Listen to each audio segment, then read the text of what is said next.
বন্দে মাতরম দুটি শব্দ, কিন্তু এর সঙ্গে জড়িয়ে আছে ভারতের স্বাধীনতা সংগ্রাম, দেশপ্রেম, রবীন্দ্রনাথ ঠাকুর, কংগ্রেসের ইতিহাস এবং আজকের সারা দেশ জুড়ে তীব্র রাজনৈতিক বিতর্ক। কিন্তু প্রশ্ন হলো, যে গান স্বাধীনতা আন্দোলনের সময় ব্রিটিশ বিরোধী সংগ্রামের প্রতীক হয়ে উঠেছিল, সেই গান নিয়ে আজ এত বিতর্ক কেন? কংগ্রেস কি সত্যি বন্দে মাতরমের বিরোধী? কবিগুরু রবীন্দ্রনাথ ঠাকুর কি সত্যি এই গানের বিরোধিতা করেছিলেন? আর বিজেপি নেতারা কেন বলছে কংগ্রেস বন্দে মাতরমকে ভাগ করে দিয়েছে? আজকের ভিডিওতে ইতিহাসের পাতা থেকে বর্তমান রাজনীতি সব কিছুই একসঙ্গে বুঝে নেব। Your voice. বন্দে মাতরম গানটি বঙ্কিমচন্দ্র চট্টোপাধ্যায় লেখেন 1875 সালের 7ই নভেম্বর এবং তার সম্পাদিত সাহিত্য পত্রিকা বঙ্গদর্শনে তা প্রথম প্রকাশিত হয়। পরে 1882 সালে প্রকাশিত তার উপন্যাস আনন্দমঠে তিনি এটি অন্তর্ভুক্ত করেন। বঙ্গদর্শনের নিয়মিত পাঠক ছিলেন তরুণ রবীন্দ্রনাথ ঠাকুর। বঙ্কিমচন্দ্র চট্টোপাধ্যায় ছিলেন ঠাকুরবাড়ির অত্যন্ত শ্রদ্ধেয় ব্যক্তি। এই গানে প্রথম সুর দিয়েছিলেন বঙ্কিমচন্দ্র চট্টোপাধ্যায়ের সঙ্গীত গুরু তথা যদুনাথ ভট্টাচার্য, যাকে ডাকনামে যদু ভট্টাচার্য বলা হয়। যদিও সেটা ছিল ধ্রুপদী ঢঙে, কিন্তু যে সুরটি তখন দেশব্যাপী ছড়িয়ে পড়েছিল, মানে বর্তমান আজও যে সুরে আমরা গাই বা যে সুরে আমরা এই গানটি শুনি, সেটি দেওয়া রবীন্দ্রনাথ ঠাকুরের। বঙ্কিমচন্দ্র চট্টোপাধ্যায় একবার জোড়াসাঁকোয় যতীন্দ্রনাথ ঠাকুরের আসরে এসেছিলেন। সেখানে রবীন্দ্রনাথ ঠাকুরকে তিনি গানটি শোনান এবং সুর দিতে বলেন। রবীন্দ্রনাথ ঠাকুর তখন নিজের মতো করে একটি নতুন, সহজ ও গাইবার উপযোগী সুর সংযোজন করেন। সেই সুরেই রবীন্দ্রনাথ ঠাকুর প্রথমবার প্রকাশ্যে গানটি 1896 সালে কলকাতায় অনুষ্ঠিত ভারতের জাতীয় কংগ্রেসের অধিবেশনে গিয়েছিলেন। তখন অবশ্য বঙ্কিমচন্দ্র চট্টোপাধ্যায় প্রয়াত হয়ে গেছেন। সেদিন রবীন্দ্রনাথ ঠাকুরের কণ্ঠেই বন্দে মাতরম উপন্যাসের পাতা থেকে বেরিয়ে এসে হয়ে ওঠে স্বাধীনতা আন্দোলনের মূল মন্ত্র। এরপর 1905 সালে বঙ্গভঙ্গ বিরোধী স্বদেশী আন্দোলনের সময় বন্দে মাতরম হয়ে ওঠে ব্রিটিশ বিরোধী আন্দোলনের অন্যতম শক্তিশালী স্লোগান ও গান। অর্থাৎ বন্দে মাতরমের সঙ্গে কংগ্রেসের সম্পর্ক আজকের নয়, এর শিকড় স্বাধীনতা আন্দোলনের সময় থেকে।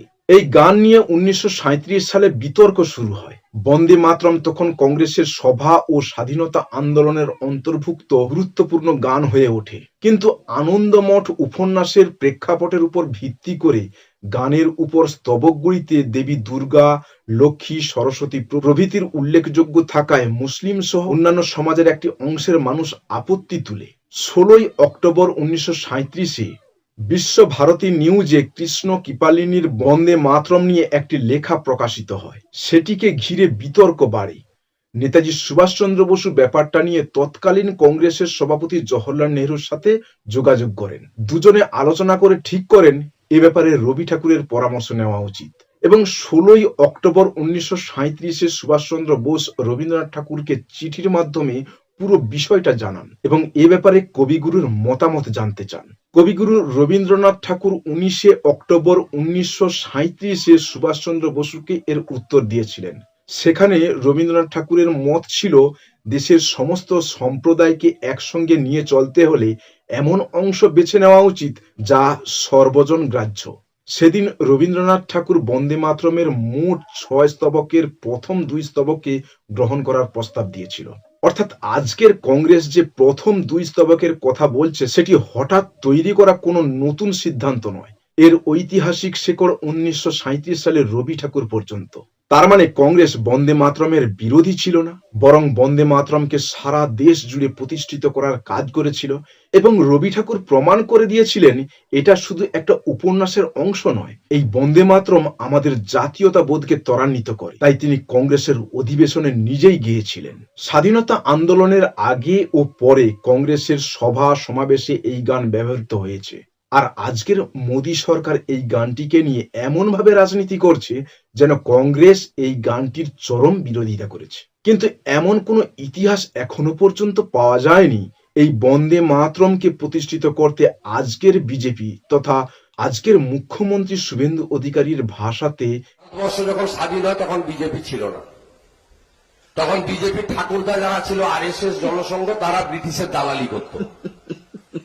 আমরা সতীশ সামন্ত, সুশীল দাদা, অজয় মুখার্জি, মাতঙ্গিনী হাজরা ক্ষুদিরামের মাটির মানুষ। এদের বাপ ঠাকুরদা আরএসএস জনসংঘের ভূমিকা কি ছিল এটা জানা থাকলে অবশ্যই কমেন্টে জানাবেন। স্বাধীনতার পরে সারা দেশ জুড়ে প্রশ্ন ওঠে ভারতের জাতীয় সঙ্গীত কি হবে। 1950 সালের 24শে জানুয়ারি সংবিধান সভায় সিদ্ধান্ত হয় জনগণ মন হবে ভারতের জাতীয় সঙ্গীত, আর বন্দে মাতরম হবে ভারতের জাতীয় গান, এবং জাতীয় সঙ্গীতের সঙ্গে সমান মর্যাদা পাবে এই বন্দে মাতরম গানটি। এবারে আসি বর্তমান বিতর্কে। এবছর বন্দে মাতরমের 150 বছর পূর্তি অর্থাৎ 150 বছর পূর্তি ঘিরে বিষয়টি আবার জাতীয় রাজনীতির কেন্দ্রতে উঠে এসেছে। কংগ্রেসের বর্তমান অবস্থান হলো সরকারের আনুষ্ঠানিকভাবে ঐতিহাসিক 1937 সালের সিদ্ধান্ত অনুসারে প্রথম 2 স্তবক ব্যবহার করা উচিত। অন্যদিকে শাসক দল বিজেপি বলছে বন্দে মাতরমের পুরো গান গাইতে হবে। এই অবস্থান থেকেই শুরু হয়েছে নতুন রাজনৈতিক সংঘাত। কেন্দ্রীয় স্বরাষ্ট্রমন্ত্রী অমিত শাহ কংগ্রেসের সিদ্ধান্তের তীব্র সমালোচনা করেছেন। मैं देश की जनता को अपील करना चाहता हूं कि एक बार इस देश ने गलती करी थी वंदे मातरम के 2 टुकड़े होने देने की, और एक गलती के गंभीर परिणाम हमने भुगते हैं। अब देश की जनता एकजुट हो और कांग्रेस पार्टी के इस फैसले के खिलाफ आवाज बुलंद करे। অভিযোগ কংগ্রেস বন্দে মাতরমকে 2 ভাগে ভাগ করেছে এবং এর পেছনে তোষণের রাজনীতি রয়েছে। আজ বন্দে মাতরম নিয়ে রাজনীতি হচ্ছে, এটা অস্বীকার করার উপায় নেই। বিজেপি বলছে জাতীয় গানের পুরনো ঐতিহ্যকে সম্মান করতে হবে।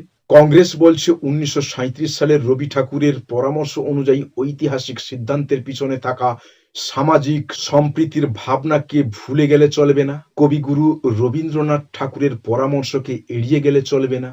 আর ইতিহাস আমাদের মনে করিয়ে দেয় বন্দে মাতরম কোনো একটি রাজনৈতিক দলের সম্পত্তি নয়, এটি স্বাধীনতা সংগ্রামের ইতিহাসের অংশ। রবি ঠাকুরের কণ্ঠে যার রাজনৈতিক যাত্রা নতুন মাত্রা পেয়েছিল, কংগ্রেসের আন্দোলনে যা জনপ্রিয় হয়ে উঠেছিল, আর স্বাধীন ভারতের সংবিধান সভা যাকে জাতীয় গানের মর্যাদা দিয়েছিল, আজ সেই বন্দে মাতরমই আবার রাজনৈতিক বিতর্কের কেন্দ্র। তাই প্রশ্নটা হওয়া উচিত, আমরা কি বন্দে মাতরমকে রাজনৈতিক বিভাজনের অস্ত্র হিসেবে জানব, নাকি স্বাধীনতা সংগ্রামের একটি ঐতিহাসিক প্রতীকী হিসেবে সম্মান করব? আপনার মতামত কি? পুরো বন্দে মাতরম গাওয়া কি উচিত, নাকি ঐতিহাসিক সিদ্ধান্ত অনুযায়ী প্রথম 2 স্তবকই যথেষ্ট? কমেন্টে আপনার মতামত অবশ্যই জানান। Your voice. ভিডিওটি তথ্যভিত্তিক মনে হলে লাইক করুন, শেয়ার করুন এবং এমন ইতিহাস ও সমসাময়িক রাজনৈতিক বিশ্লেষণ পেতে আমাদের চ্যানেল সাবস্ক্রাইব করুন। ধন্যবাদ। আমি আইয়ুব খান। দেখা হবে পরের ভিডিওতে।